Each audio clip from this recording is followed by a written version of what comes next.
untuk mendapatkanmu wahai Buya. Masih bisa untuk masuk ke late game. Gareth masih mendapatkan game tapi ada yang nabrak kali ini. Dranix langsung ditekan dulu shotgunnya setelah Gardo. Gardo masih ada. Tetapi kali ini ternyata Evonya sudah tereliminasi. Sementara Gardo pun harus tertumbangkan karena Onyx sang landak kuning kita mengamuk menuju ke arah naga di sana. Ini dia untuk di match selanjutnya tentunya di Bermuda. Yang dimana kita akan terbangkan pesawat kita setinggi-tingginya dan dari masing-masing tim yang bakal mencoba untuk mendapatkan drop zone mereka masing-masing. Ini dia Survivor. Kita bakal lihat dari semua tim sudah langsung meluncur aja terbang bebas dari pesawatnya. Dan kita bisa lihat dari EVOS Divine yang bakal objektif turun merebutkan observatorinya dari Kings kali ini. Waduh, Kingsnya nih nggak ada nih.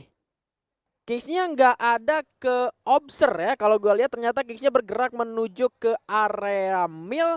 Onyx Olympus juga bergerak ke sebelah kanan dan ini emang agak sedikit jauh sih kayaknya kalau buat mau gerak ke area Capton ya.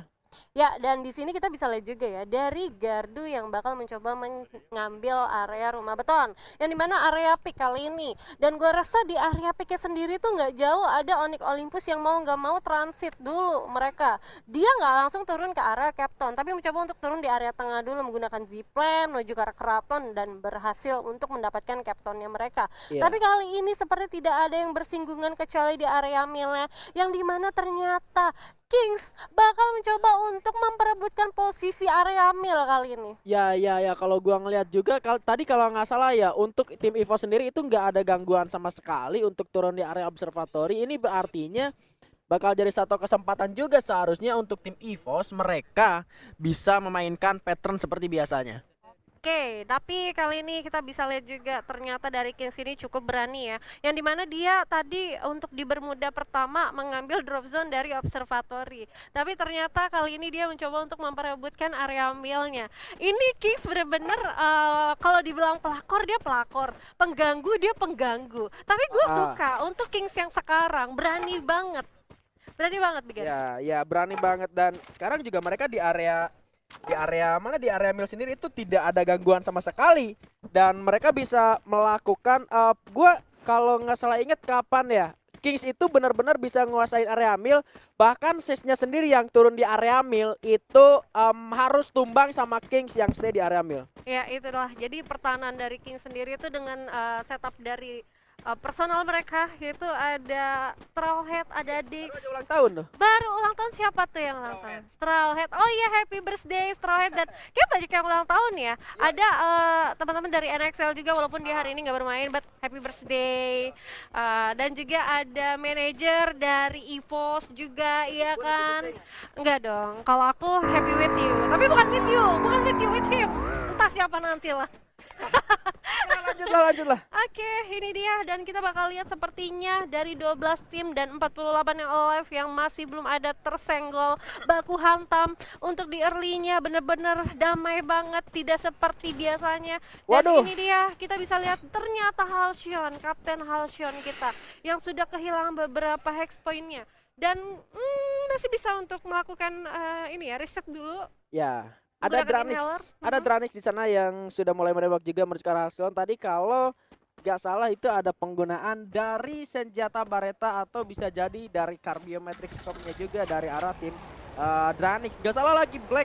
Kalau misalkan udah ada sniper untuk Dranix itu udah pasti Black dan ternyata dari Dranix sendiri mereka nggak mau terlalu terburu-buru buat nge-fight dan mereka bakal narik dulu, regroup kembali dan bakal gua kira objektif mereka juga sama, mereka bakal ngambil dulu zona selanjutnya sebelum pertempuran dimulai nanti di arah mid sampai ke late game.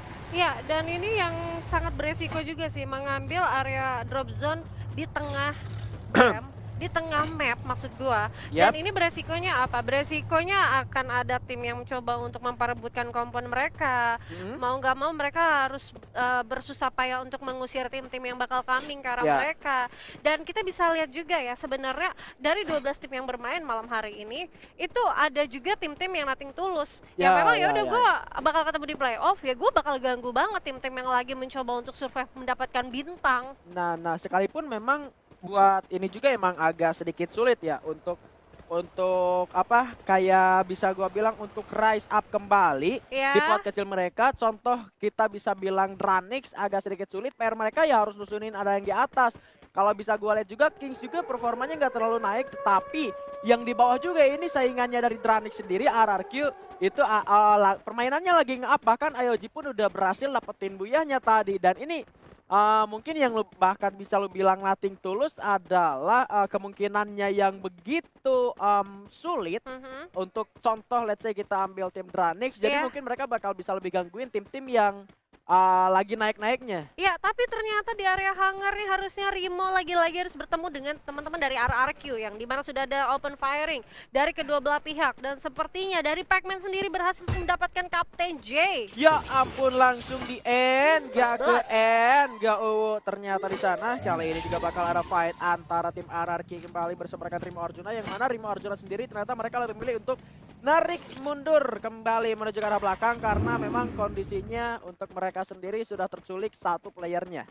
Oke, dan ini dia sepertinya dari Frey yang harus istirahat dulu dan tergantikan posisinya. Di sini ada Ahnaf yang akan join to fight bersama Rimo dan kawan-kawan. Yang sebenarnya Rimonya sendiri tuh ngambil area Rinem, dan posisinya harusnya sih kalau dari Rinem sendiri ya, untuk mau keluar dari kompon Rinem itu cukup tricky. Kenapa? Karena kalau memang sudah ditungguin sama tim-tim yang berada di high ground area Rinem atas, itu lu sudah nggak bisa berbuat banyak kecuali lu mau berjuang dan bersusah payah nge-split muter berenang gaming ke arah Mars Electric atau juga ke hangar. Iya, sebetulnya untuk keselamatan dan untuk apa ya istilahnya, supaya kita bisa meraih tujuan, apa yang enggak sih sebetulnya kita harus melakukan segala hal. Kalau misalkan kita udah nggak bisa nge-fight di sana, kita bisa melalui jalan lain. Intinya kita bisa mencapai tujuan kita meskipun dengan cara yang cukup sulit, seperti ketika kita ingin mendapatkannya meskipun banyak hadangan, banyak tikungan. Kalau aku sudah jatuh cinta padanya, hatiku tidak akan pernah bisa nyimpang-nyimpang ke lain hati lagi. Yakin. Ini juga tanya aja coba Rimo, mereka juga nggak bakal nyimpang-nyimpang lagi nih.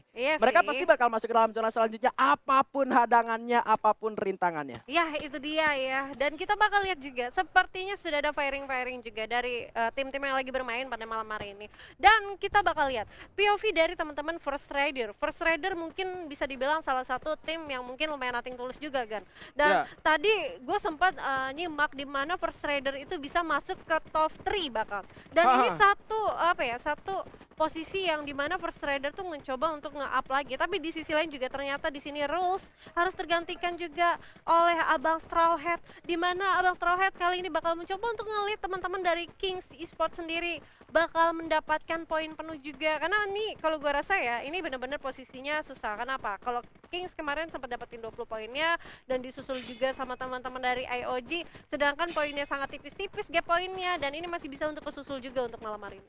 Ya, ini juga memperhitungkan objektif yang harus dipertahankan oleh Kings. Kalau mereka adalah pemuncak klasmen sementara dan mereka harus mempertahankan hal itu, mengingat untuk tim-tim yang lagi ada di bawah seperti IOG dan RRQ juga, itu lagi rise up banget tuh hari ini. Nah bener banget kan, si Rimo mau nggak mau tahu posisinya karena ditungguin sama teman-teman RRQ di sana, nggak mau gambling dan dia langsung aja muter. Tapi nih Bigan, jangan lupa juga untuk week depan karena kita punya kita punya final week, di mana ada nanti kalau misalkan viewersnya tembus berapa Bigan? 450.000 penonton di final week nanti, kalian bisa dapetin item-item gratis ya yang bisa didapatkan, yang bisa kalian lihat juga di layar. Ya, dan juga minggu depan itu benar-benar adalah penentuan bagi tim-tim untuk memperebutkan slot ke babak Grand Final Free Fire Indonesia Master 2021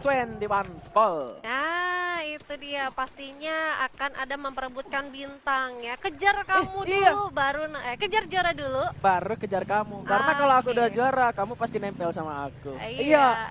Tapi biasanya yang lagi berjuang memperebutkan bintang akan kalah sama teman-teman yang lagi sleep callan. Aduh. Aduh, itu di luar otak gua banget sih. Itu di luar nalar gua dan di luar pemikiran gua. Itu gimana ceritanya yang berjuang kalah sama yang sleep call lah? Iya, I don't know. Banyak yang seperti itu soalnya ujung-ujungnya menjadi Kang Ghosty. Ya But it's okay, ampun. totally okay. Kita bakal balik dulu ke dalam game ya. Karena ini masih ada 12 tim. Bahkan cuman ada beberapa orang doang yang harus terpulangkan, Bigan.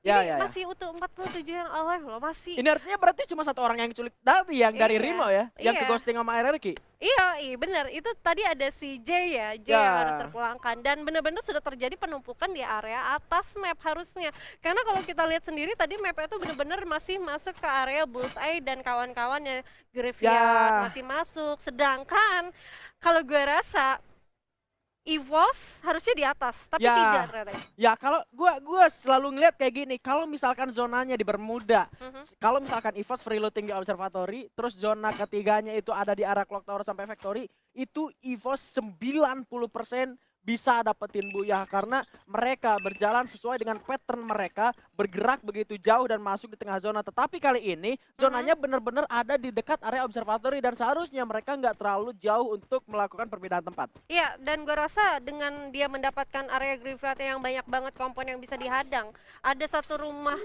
kuburan juga yang masih bisa menjadi pertahanan. Ya. Itu sangat kuat juga bagi EVOS coba untuk natakin tim-tim yang memang lagi fight dekat mereka. Tapi ini dia ada MVP kita si Zixia, tampan bener Abang Zixia dengan rambutnya mereng gitu. Ya, Aduh. Jatuh hati saya Jat- melihatnya. Wah, bahaya. Bahaya, udah Bahaya, lewat lah. udah, Pokoknya udah. dengan 2 kill dan juga 1386 damage, Zixia berhasil menjadi MVP di round sebelumnya di Purgatory dan berhasil membuat timnya juga mendapatkan buyah. Dan ini memaksa Onyx harus bergerak menuju ke arah atas. Dan jujur, jarang banget ngelihat Onyx fight di area shipyard, di area Bullseye. Tetapi karena zonanya juga ngarah ke arah sana, menarik gue ngelihat akhirnya Onyx ada di area shipyard. Karena kalau misalkan mereka turun di Cape Town, mereka bakal nyusun area kota tua kan. Iya, Kayak tadi mereka bener. masuk ke area jembatan sama TP gitu. Benar-benar, dan ini sepertinya kalau kita bisa lihat juga ya, Onyx sendiri tuh yang sudah dapetin area shipyardnya tuh kayak oke, kita bakal holding position dulu, sedangkan di area shipyardnya sendiri kalau kita tahu ya banyak banget tempat-tempat tricky. Ya. Ibaratnya lu bisa dapetin kren kuning atas, Betul. tapi lu beresiko banget di hit dari berbagai Berbagai arah. Ya, apalagi sekarang masih 47 orang. Nah betul, setuju. Dan gue rasa walaupun ada satu orang juga yang ngejaga pertahanan dari panggung di shipyardnya sendiri, itu juga beresiko di hit dari berbagai arah juga. Nah, Dan itu menurut gue yang cukup harus dirugikan juga. Semisalkan Onyx tetap defend di sana dan ada 2 tim mencoba untuk masuk dari arah depan, kanan dan kiri, ini pasti udah chaos banget Onyx ya. Tapi Ya, untungnya si petnya sendiri itu kan kalau kita mention juga dia ada satu launchpad yang bisa mencoba untuk rotasi cepat. tapi ini ternyata observatory yang masih zona sudah kedatangan para member dari tim The Prime, yang mana di sana mereka bertamu menuju ke area pertahanan dari tim Red Bull Rebellion. Ada Fruz dengan vektornya masih menjaga stepnya supaya tidak diketahui oleh para member dari tim The Prime. Sebuah granat disiapkan untuk dilemparkan ke arah atas tentunya. Ternyata di arah bawah ledakan sudah terjadi. Ini menjadi sebuah awareness untuk tim The Prime seharusnya karena sudah mereka surlakan di arah Anca berhasil mendapatkan active dan langsung saja terending di area yang lain. Gua nggak tahu di area mana, ternyata The Prime pun mereka nggak mau ngefight bersama dengan para member dari RBR. Di arah Jafra berhasil mendapatkan Wings juga dengan baretanya langsung headshot terkena kepala menuju ke ubun-ubun, dan Jafra pun berhasil memakan seorang Wings. Bahkan Wingsnya disampaikan sama Anca.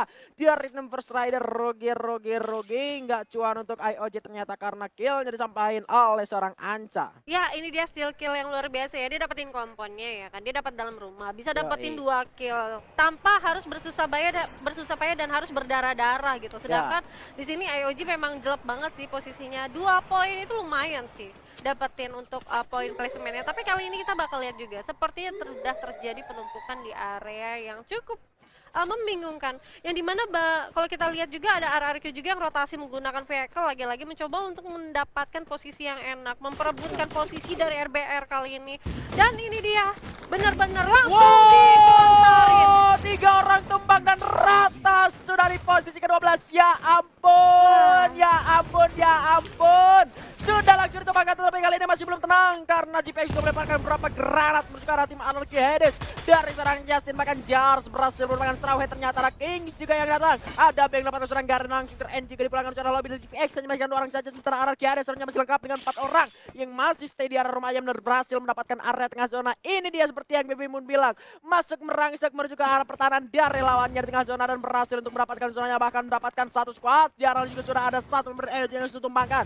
Seorang Jafar sampai kesulitan terlebih dahulu, sementara Lim juga harus sudah terkena dengan granat dari Mr. 5. Di arah lainnya Heyu juga harus sudah terkena setelah mendapatkan kill karena seorang Jafra ini. Dia EVOS juga berhasil untuk mendapatkan sebuah spot, melapaskan tembakan juga lawan-lawannya. Sementara Air MBR kali ini sulit masuk ke dalam zona. Ada Dranix dan atau seorang Besto kali ini di arah luar zona bakal ditembakin. Hancur keluarnya harus terknok karena zona yang begitu sakit dilemparkan oleh seorang yang Razor ke arah depan sana. Harus tereliminasi, terkill oleh granat seorang Razor dan Dranix kali ini masih lengkap dengan 4 playernya melawan dari MBR yang harus sudah tereliminasi di luar zona. Yoi, dan kali ini kita bakal lihat dari seorang Lord bakal mencoba untuk tapping satu senjatanya menuju ke arah, tapi dia bakal mencoba objektif di mana masih ada teman-teman The Prime kali ini, Bigar. Yes, IoT kali ini kita melihat juga Heyu terknackdown dengan granatnya sendiri, bahkan ada ini seorang Lord yang kali ini bakal masuk juga biar dengan granatnya kali ini coba dilemparkan. Berhasil mendapatkan seorang Heyu dan ternyata tuan lain juga harus ditumbangkan. Lagi-lagi masih seorang Heyu harus ditumbangkan, ternyata The Prime tidak harus secara rata begitu saja. Masih bisa diselamatkan kembali, sementara EVOS di arah luar juga masih bisa masuk ke dalam zona selanjutnya. Dan sudah berhasil melepaskan seorang Scooper kali ini ke arah First Rider. Masih bertempur dengan beberapa granat yang coba dilemparkan, sementara zonanya ternyata tidak ada di arah FR. Yang mana kali ini pertahanan dari FR bakal diuji oleh Dranix. Sudah mulai bersiap di arah 1 shooted kali ini. Razor dengan granat yang kembali dipersiapkan karena Soja masuk di sana. Razornya tertembak setelah mendapatkan 1 crackdown ke arah Anca yang coba diselamatkan terlebih dahulu, tapi Jars di arah lain berhasil mendapatkan seorang lawan dan 2 orang dari tim FR sudah tumbang. Soja masih berupaya melakukan penyelamatan, tetapi kali ini harusnya dari First Rider tereliminasi oleh zona karena memang cukup sakit. Malah Ayoji duluan, ya ampun Boseta masih diupayakan diselamatkan dengan sebuah treatment gun yang dikenakan. Sementara EVOS nah yang masih belum dapat kill sudah ada di late game. Kegencet itu, coba keluar dulu, gua gak bisa keluar nih. EVOSnya malah 2 orang tumbang dan Sam tersisa sendirian. Sayurnya harus sudah ditumbang di posisi ke-8. Coba dengan pada saya kali selang Sam tapi berhasil melakukan 1 orang. Malah Kezel ternyata yang berhasil mendapatkan killnya ke arah Legalot karena Sam 13 masih bisa bertahan terlebih dahulu. Dan RRQ sudah mengantongi 10 poin eliminasi, Baby Moon. Ya, ini dia ya, pertempuran yang sangat luar biasa. Ada yang unik dari Mr. 05. Kejepit nggak bisa keluar, ngestak begitu aja. Dan mau nggak mau tergigit oleh sakitnya zona. Tapi kali ini kita bakal melihat seorang Gato bakal mencoba untuk men-spray ke awal depan sana. Dan sisi lain juga Borkai berhasil untuk mendapatkan. Vale juga harus ditumbangkan, Biga. Yes, kali ini Kings juga bakal mendominasi di area pinggiran zona. Di sana juga ada Rimo yang dari tadi berjuang cukup sulit melewati lautan dan samudera untuk mendapatkanmu, wahai Buya. Masih bisa untuk masuk ke late game. Garen berhasil mendapatkan game, tapi ada yang nabrak kali ini. Dranix langsung ditekan dulu shotgunnya serang Gardo. Gardo masih ada, tetapi kali ini ternyata EVOS-nya sudah tereliminasi. Sementara Gardo pun harus tertumbangkan karena Onyx sang landak kuning kita mengamuk menuju ke arah naga di sana. Borgai itu bertembak, masih ada keluar pasang Anarchy tumbang ternyata di tangan Rimo Arjuna. Onyx-nya masih ada, pelantar di sana berhasil merupakan seorang Gimits yang masih bisa untuk coba di ending oleh seorang Gare. Granat kembali lemparkan arah Anaf juga ceder. Anafnya sudah terkena ledakan karena glownya hancur dan sudah tumbang. 1 orang terkena juga seorang Felix Fordio kali ini. Masih ada granat dari belakang, sementara King bakal berupaya mendominasi. Aduh, buset dah. Dranix-nya tumbang, tetapi Onyx berupaya mendominasi. Gare jebret berhasil mendapatkan 1 poin kill terlebih dahulu. Masih ada pelontar yang kemungkinan pelurunya udah habis. Coba dilemparkan dulu granatnya, masih coba dipegang terlebih dahulu. Masuk ke arah pertahanan dari Kings kali ini. Sudah terlihat 1 orang seperti tembak dengan senjata SCAG-nya. Peluru pelontarnya udah habis, kayaknya ini mah sulit, udah gak bisa nembak lagi. Gare bakal masuk ke dalam zona selanjutnya berbekal dengan sabit. 1 orang sepertinya sudah tumbangkan. Dari Felix baru juga ada di arah dalam. Garenya tumbang kali ini. Kings masih ada, masuk. Zixia tertembak dari arah dalam dan Buya untuk King Esports.